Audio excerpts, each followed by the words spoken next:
Clear prop. Star 73, Yankee number 2, following twin traffic, 3 mile final, clear Pleasantville. 1 Charlie Bravo, exit in runway 25, going 4 mile final. This is Behind the Prop with United Flight Systems owner and licensed pilot Bobby Doss and his co-host, Major Airline Captain and designated pilot examiner Wally Mulhern. Now let's go Behind the Prop. What's up, Wally? Hey, Bobby. How are you? I am fantastic, as always. We are here today recording just a couple days before the show is going to be released, but it is a significant day. It is, as we record on September 30th, 2022, exactly 2 years to the day after we started this podcast, Wally. We released our first show October 1st, 2020, and it has been a lot of fun, and we've had a lot of downloads, almost 100,000 downloads, lots of listeners all over the world, and today we are going to pay homage to those listeners and answer some questions that we've got, make some shout-outs to some of our listeners, and hopefully you guys and girls all around the world will love the show. So, first call-out, we have some listeners, again, all over the world, but we had a gentleman named John from Hereford, England, ask us to call him out. So, John, there's your call-out, and if we get 1,000 emails for other call-outs, we'll try to do what we can, but John, thanks for listening. Hopefully you're sharing with other aviators over there, and we appreciate your support of the show. Now let's get into some of the questions and stuff, Wally. But before we do that, tell me a little bit about what the show's meant to you over the last couple of years, Wally. It was new to you. I had podcasted before, but what's it like for you to be a podcaster for 2 years? It's been a real good experience. It's caused me to dig down and learn more, and that's what we want to do. We want to make better pilots, safer pilots, just spread information, and it's made me do some research. I don't want to sound like an idiot on here, which sometimes I do, but I've had to dig into the books in some cases, which is good. It's just been the email, the feedback from the listeners. I guess the worst complaint we've gotten or that I've read is you guys always talk about ForeFlight. You never talk about Garmin. And maybe we do talk about ForeFlight a little bit more than we talk about Garmin Pilot. But if that's the worst that we get, I mean, golly, the emails are very complimentary. So we appreciate that, and if show ideas, we're always looking for show ideas. So please keep the emails, keep the comments coming. We do read them, we discuss them, and we appreciate them. That's true. So one of these came through from a conversation I had yesterday with a veteran who was looking for some information, found the show, found us, doesn't live anywhere in the Houston area, but was asking some questions about some VA programs. And as we were about to hang up the phone call, he said he had a show idea. And he said, look, I don't think there's really enough information or resources out there on how to best prepare for a knowledge exam. And I think that's something that everybody's looking for, I don't want to say shortcut, but a means to a better way to get prepared for a knowledge exam. I think you've probably seen it, Wally. I know I've seen it. There's always a lot of angst. I think there's a student pilot here that has told me maybe no less than 50 times that he was going to take it next week, and I doubt he still has taken that written exam. Right. Phil, you listening? Can you hear me, Phil? Phil? Yeah, that's you, Phil. But there is this anxiety of wanting to get it done, but being afraid that I'm going to make a mistake and fail it. If I ask you that question right off, what's your first thought, Wally? If I say, how would I best prepare for my knowledge exams? I got to take at least 6 big ones along the way if I want to be an airline pilot or a CFI to become an airline pilot. Right. I would say that's a great question, and if you know the answer to it, let me know, and then we'll put it out and we'll change the world. The knowledge exam is a hurdle that you've got to go through to get a particular certificate. And I'll just give you a little bit of my background with knowledge exams. I have never made an 80-something on a knowledge exam.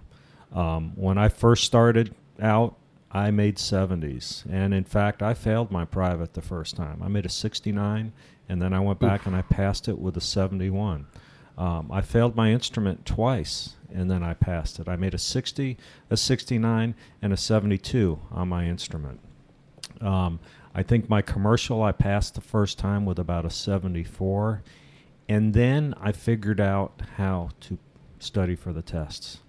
Then I started making 90s. All my CFIs, I think my ATP written, I made a 98 on. I think I missed 2 questions on a 100-question test. Back in the day, you could buy the question bank from the FAA. You could buy the questions, and the questions would have, it would have the question and it would have the 4 possible answers. Back then, there were 4 possible answers instead of 3, and it took me a while to figure out what I needed to do before I even started studying. Is just go in and highlight the correct answer, read the question, read the answer, read the question, read the answer. That's when I started making 90s. So the problem was early on I was putting wrong answers in my head. There are a lot of weekend seminars that help you prepare for the knowledge test, and most of them market themselves. They don't call themselves ground schools. I don't consider it a ground school. When you do a weekend crash course for the private or the instrument or whatever, it's a seminar. It's a course for that knowledge test. My frustration with the knowledge test system is that I believe that there's maybe 20% of the questions on the knowledge test I don't believe, and again, this is my opinion, I don't believe make you a better pilot by knowing the answer to that. They don't make you a better, safer pilot. Do I need to know that it's NTSB Part 830 that we deal with as pilots? Why does that number matter? True. But it's on some of the knowledge tests. So to get that question right, you need to know that answer. But again, I don't believe it makes us safer. I don't think it makes us any better. When I ask on a private pilot test, I'll talk about an airplane being out of annual. It's 2 days out of annual. How can we get it back to our home base? And what I'm looking for is a special flight permit. A lot of times the applicant will call it a ferry permit. They'll say, I need to call the FSDO and get a special flight authorization. The fact that they don't call it a special flight permit, it doesn't bother me. They understand the concept of getting some kind of an authorization. And, at the end, we'll talk about, technically it's called a special flight permit. I think they understand the idea. I think if we went in, you go to a doctor and you maybe say something that's medically not correct, as long as you can explain what you're trying to relay to the doctor understands it. I would hope, anyway. Yeah, I think that's the real world. But if I was the one writing the test, you have to give 3 multiple choice answers. One of them's going to be exactly right, and the others are going to be a little wrong. And right. I can see how the test writer may struggle with that. But I do think there's a lot of old questions, maybe some non-applicable questions for the greater good. Right. And it would be nice to see. And I think the FAA is working on trying to make that better. They're doing a number of test questions, et cetera. To the point of how to prepare, for me, I'm a big fan of King schools. I'm sure there's lots of people out there that are and lots of people that might not be. But at the end of the day, their mechanism was really good for me. A little snippet video about a specific topic. Maybe it's runway markings, and then 3 or 4 questions right after that are either the questions or very similar questions that you would see on a knowledge exam. That works for me really, really well. You can buy test prep courses like Gleam has something. None of these are sponsors, by the way, but Gleam has something. Glime, some people call it Glime. There's a lot of test prep, which are, if not exactly the questions that are on the test, they're pretty dang close, and they'll prepare you well. I don't think for me, studying questions and answers isn't what's going to make you a great pilot either. It's just going to help you get through the test. And if you just want to get through the test, do that, memorize it. Shepherd Air is a solution that comes into play once you get through with the private. They don't have a private option, but Shepherd Air is something that's very popular for test question preparation and preparing. But the reality is now, and I haven't done it, but I should take a practice test. I think I know the material. Yeah. So I'm going to make a pretty good grade now. And I Yeah. don't think as a private I really knew the material. So Right. even if I memorize the questions, then I'm really having to memorize a lot of information. Right. I think knowing the material is what made a difference for me. And now that I've gone through a few flight reviews and I've gone through a couple IPCs, I think I could go take the private and instrument and probably make mid 80s, low 90s. I'm definitely not going to get a perfect score. They're gonna get me with your NTSB question that you just asked. So hopefully that helps. That's from Corey Smith, who I talked to yesterday about some VA stuff. Hopefully that helps, and not just Corey, but everybody else out there. And I will say, let me just add this to it. I was just made aware of a website yesterday. I'd never heard of this before, but I was given a young man a check ride, and he brought his knowledge test results. Of course, we have to ask them questions about the things they missed on the knowledge test. And he had a kind of a written printout of all the knowledge codes and what it actually meant. This is in addition to his knowledge test report. And I asked him, I says, so where'd you get this? And he said, acscodes.com. And so there is a website, and it is acscodes.com. Again, they're not a sponsor. I don't even know who made this website, but you can go in there and you put your name in it, and you put in the knowledge codes of the questions that you missed, and it actually makes a very nice report that you can print out and bring it to your check ride, and it's gonna make life a little bit easier for your examiner if you care about that. It's nice for me. So That's pretty cool. I just pulled up the site. Very useful. acscodes.com. yeah. The next conversation that came in was from I'll call him a repeat offender, somebody we've answered some questions for in the past. We appreciate him coming up with more information. And he asked about the solo endorsement. And he quoted 6187C and said, hey, what's the big deal? The regs actually say you need to receive training in the make and model. But if I want to fly a 172N, or if I got trained in a 172M, Mike, can I solo in a 172N? And I think the answer to that question is it depends. Wally, what do you think? Yeah, well, legally, yes, you can, but most of the solo endorsements that I see have some restrictions on them. Are those regulatory? I mean, how those restrictions come about, I guess, is the topic of this. Yeah, I mean, if it says that you're illegal to fly solo in a 172, you're illegal to fly in any 172. Most of the ones that I see are a little bit more model specific.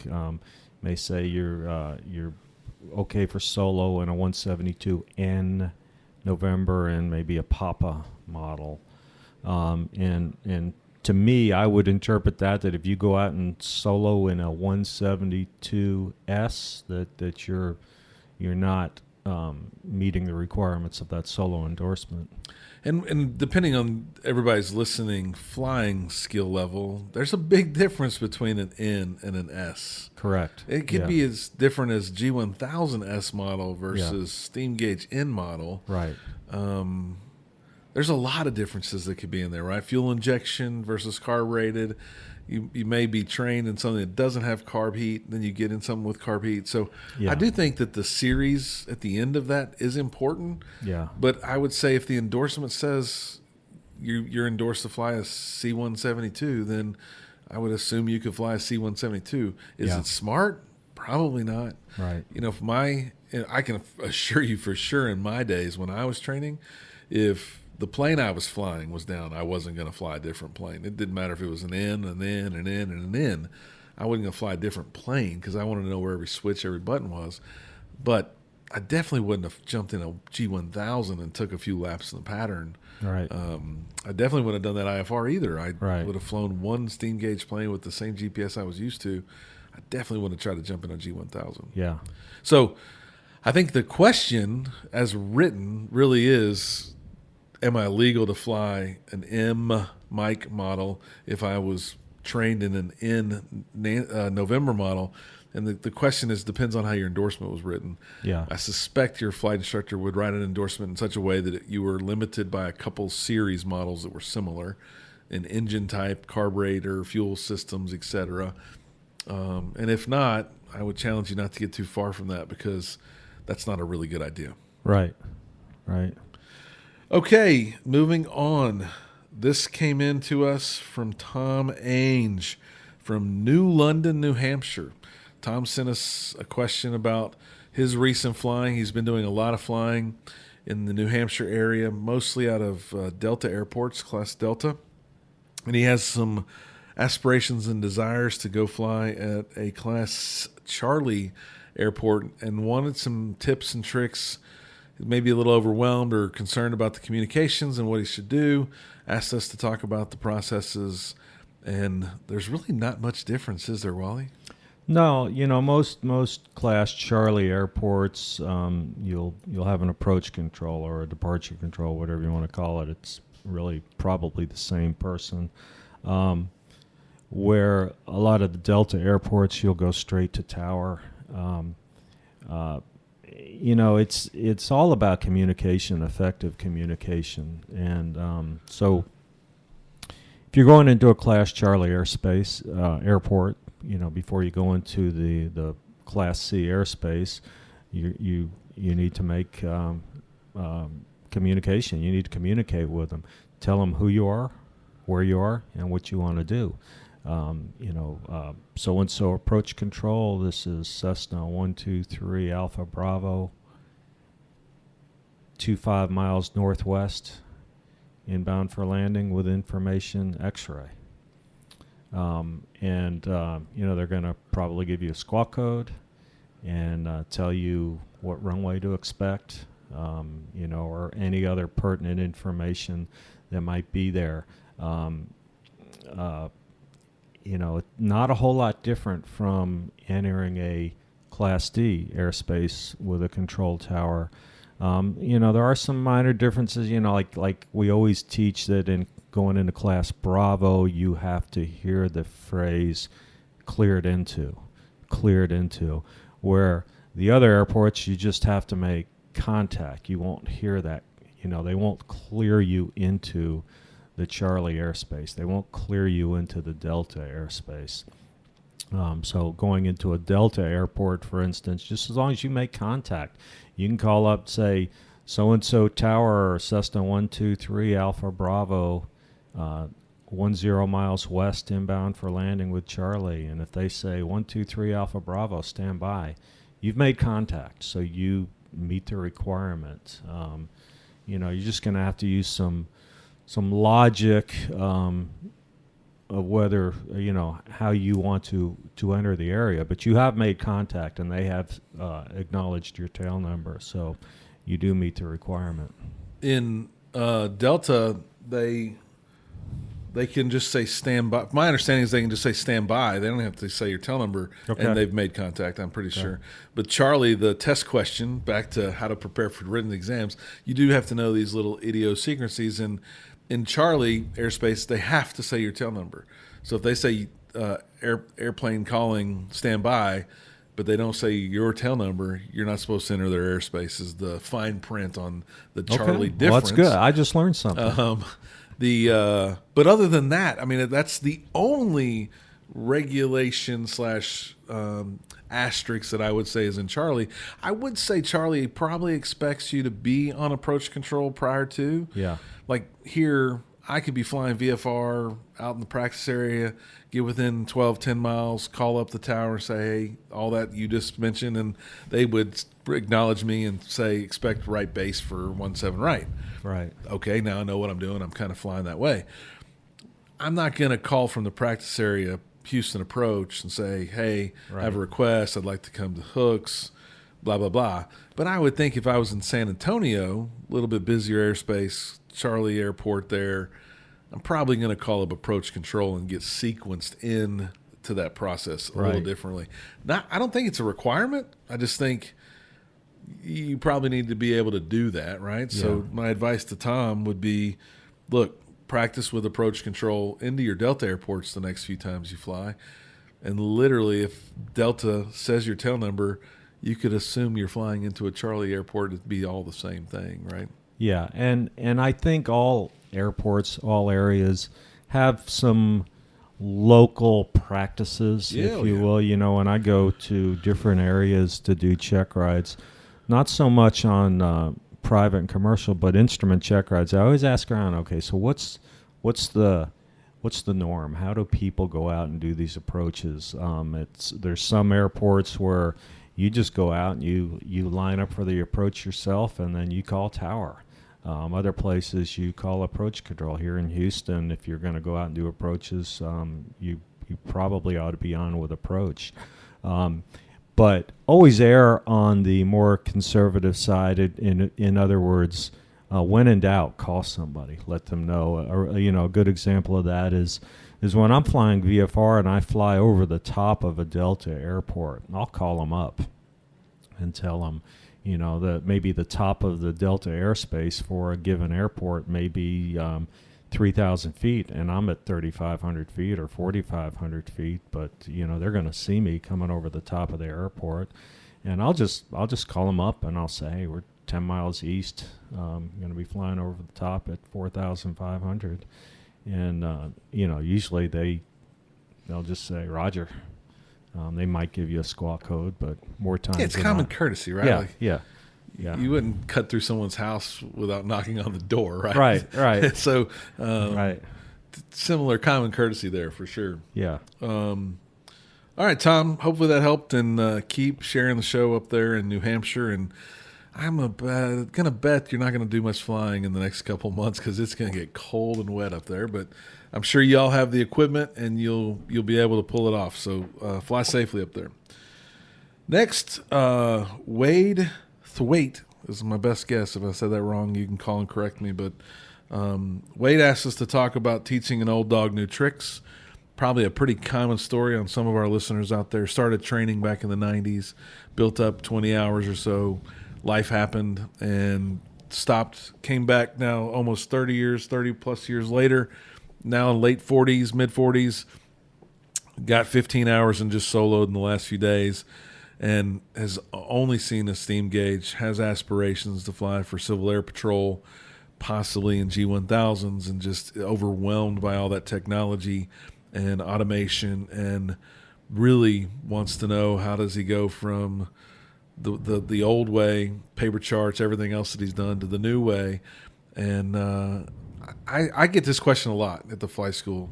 Should I fly G1000? My airplane and the airlines that I'm going to go to is going to be, I have a bunch of automation. And you might be surprised, not all 737s have a button for everything you think that it does, right? They're still doing some flying up there. Yeah. Wally does do something when he gets up there in the cockpit. But there is probably some automation, and you might do some things less. You might do less flight planning because you got dispatchers doing some of that stuff, et cetera. But at the end of the day, if you're going to go to any aircraft with systems that you're not familiar with, you got to get familiar with them. And today's world, I think we go from, more often than not, we go from a conversation around steam gauge instruments to glass cockpits. And the reality is at least all the information from your steam gauges is on that screen somewhere. Yeah. Anything that's required is going to be on there forever. You can't even hide it. And then you just got to learn how to look at it, right? So what would I do if I were you, Wade? I would get on YouTube and start watching some videos first and foremost. If I knew I was going to fly a G1000, I would buy a course on the G1000. I think the King schools sell a course for some like $180, and it's 9 hours of training on the G1000. Like that seems like that would be pretty thorough. Yeah. And you're paying $20 an hour for that training that you can go back to anytime you want to. Again, not a sponsor, just a fan of their stuff. So if not, I'd go get in a plane with a CFI. At our school, we have a simulator with the G1000 in it, and it's a great way to transition because you can pull one piece of glass off and put steam gauges up there, take those steam gauges right off that simulator you're in, and put the G1000 up there and see it in the G1000 and go back and forth, shooting the same approaches, shooting the same VFR flight that you just flew. Very useful mechanism to go back and forth in that. But by all means, go get a CFI and go fly the plane on a clear day first. If you are instrument rated, then get some instrument time in it. Proficiency is dictated by when you feel confident that you could fly the plane without someone sitting next to you. And I think you'll be surprised how quick some of that information comes to you. Nowadays, the bigger problem for me, Wally, is kids come in here and want to work, and they've never even flown in a steam-gauged aircraft. Yeah. I caution people, do not just fly the G1000 aircraft out there. You need the fundamentals. You need to know what the vacuum system's driving and what is electronically driven. And then you need to transition to the G1000 and understand, is the standby battery required or not required? And there's just a lot to it from a systems perspective that you really should know both. Yeah, and as an examiner, and we see this more on instrument rides than anything else. An applicant comes with a G1000. You got to understand that instrument rating that you're going to get says instrument airplane. It's not a type rating. It doesn't say instrument limited to G1000 or a fancy glass cockpit. It doesn't say that. So once you're issued an instrument rating, you are legal to fly tomorrow in an airplane that has one VOR on steam gauges down to minimums. A little bit scary to think about that, but that's legally what you could do. And it could be a different plane with fuel tanks you have to switch. And, right. There's a lot of variation here we are talking about. So me and as an examiner, I think most examiners, a lot of the fancy stuff in that G1000 might not be available to you on this whole check ride. Yeah, good point for sure. Okay, so we were about to record, and always a flight school full of flight instructors and students, it's always good to poll a few people and ask a few questions. And I asked one of our, actually getting very senior now, she's been here a long time, one of our flight instructors named Tara, to ask, what is the biggest problem at a rudimentary level that you teach over and over and over again, have to talk about over and over and over again, that's like a basic step that we can share with the listeners and try and give them some tips. And it didn't take her long, did it, Wally? No. She kind of came up with something really quick, and it was something I wasn't thinking about. She said runways. And I'm like, wow, okay. What does that mean? And we started talking about it, and it really sounds like there is a point where 15-hour and less students aren't really thinking about the direction of the runways, the direction to get into the runway environment, and really where they're at positionally in the runway world. Now, the reason I think that's her top of mind thing is we operate in an airport with 3 runways and a very unique taxiway system for sure. If you've never gone out and looked at it, there is a video series the FAA put out called From the Flight Deck. This airport was one of the first 8 that they did. They're doing many other airports around the country now, but From the Flight Deck talks about all the uniqueness of this airport. Depending on which way you're coming from, it could really look like a runway with multiple taxiways. Yeah. The water runways set at an angle that doesn't make it conducive to take off on when the other runways are in working order, because it's kind of got more of an angle. I think they meet at less than a mile. If 2 people were taking off on the big runway and the water runway, the planes would converge in 1 mile. And there's a big hot spot in the air up there the tower keeps track of a lot. So I can get why. And there's a lot of student traffic, right? Lots of CFIs letting students make mistakes on the radios, a tower that is a training tower for the FAA. So it's an interesting environment, to say the least. But she brought up a few good points. How do you know if you don't know where the number necessarily is on the runway, 17 or 35 at this airport? She talks about some VFR ground markers that she tries to teach her students. If you're on this side of the road, you're probably going to this end of the runway. And if you're on this side of this road, you're probably going to this end of the runway. But situationally, I don't remember being too concerned about the runways and where I was going early on. I think we fall in this guise of our CFIs handling all that, right? Right. But it is a pretty important point that Tara makes that says, hey, you're going to be the pilot in command. Where are we at on the runway, and where are we going to, and where were we cleared to take off, and is that what the number is on this piece of concrete that we're about to take? Yeah. And I probably didn't think about that much until after I got my certificate. I don't know why, but she brought up a good point. Most of it was situational awareness on getting into the airport from in the air. 1,200 feet, you're 3 miles out. Where is if they say left base for 17 right, where are you at in this little bubble? Yeah. And I think I have heard a lot of people struggle with that. Things to do to overcome that, I think drawing it on paper, mentally chair flying it, there's really, if you're at this airport and you're on the west side, there's really only 4 options. I mean, if you're in a fixed wing or fixed wheel airplane, you're going to land on concrete, not the water, so the water's out. You're either going to get the big runway or the little runway. You're either going to get 17 right or left or 35 right or left. Yeah. Means you got to turn right, turn left, and do some sort of base turning, right? I think that is a fundamental that we probably don't talk too much about. Yeah. I guess there is a point where you could overfly the field. That would be what I'd call advanced technique for a 15-hour pilot, but Yeah. there's only 4 options. What I would say, as a CFI is when we're heading toward the airport, I would say to my student, okay, what are you expecting?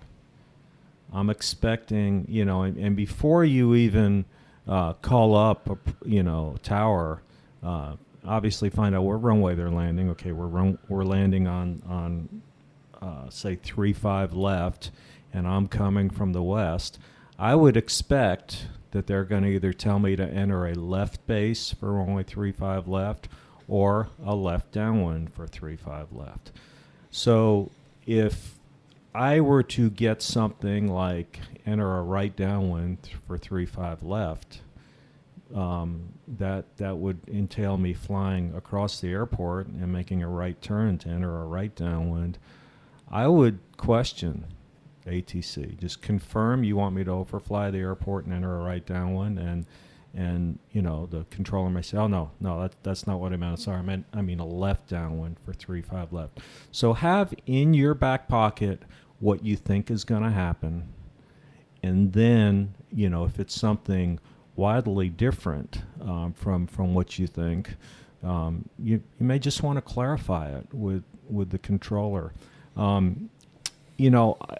Probably the first lesson in aviation I remember as a young boy from my father was him telling me that runways were numbered according to their magnetic direction.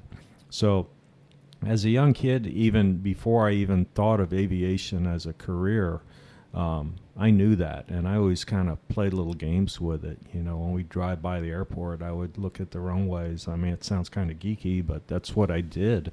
So it came fairly natural to me. And one thing I caution people about, and I just ran into this yesterday on a check ride. We were at an uncontrolled airport. Most of the runways here in the Houston area are north-south runways, most of them. So we get runway 36, runway 35, runway 34. And if you're maybe in a divert situation, which sometimes we do on a check ride, and actually go into that airport, if you're diverting and you're trying to simulate an emergency, and maybe you're going in there pretty quickly, and you don't know the actual runway number, it's a north-south runway. Worst case, just tell them we're entering a left downwind to the south runway, And I say that because what was happening yesterday with my applicant is we were going into an airport that had a runway 36, and he kept calling it runway 34. And I think the danger to that is if I'm in a traffic pattern of an airport that has runway 1836 and I'm using runway 36, 36, 36, and then all of a sudden I hear someone on the radio call up and they're saying runway 34, my assumption is that they're at a different airport. Maybe I didn't hear the name of the airport, but I hear them saying they're on a left downwind for runway 34. I'm kind of thinking that it's a common frequency between two airports. And in this case, we were at an airport that had other airplanes. So, and he corrected his mistake and used, said the right number. But Well, we talked about that before, being airports that change names, right? Yeah. That's real dangerous at that Yes, point. yes. If you're stuck on your home runway number. So yeah. make sure you're saying the right stuff for sure. Yeah. Sure. Yeah. Okay. Well, hopefully you guys enjoyed this episode. We enjoyed it. We appreciate all the listeners. We appreciate the global reach that we have in this small office in the back of a flight school in Spring, Texas. Appreciate all the feedback. As always, thanks for listening, and stay behind the prop. Thanks for checking out the Behind the Prop podcast. Be sure to click subscribe and check us out online at BehindTheProp.com. Behind the Prop is recorded in Houston, Texas. Creator and host is Bobby Doss. Co-host is Wally Mulhern. The show is for entertainment purposes only and is not meant to replace actual flight instruction. Thanks for listening, and remember, fly safe.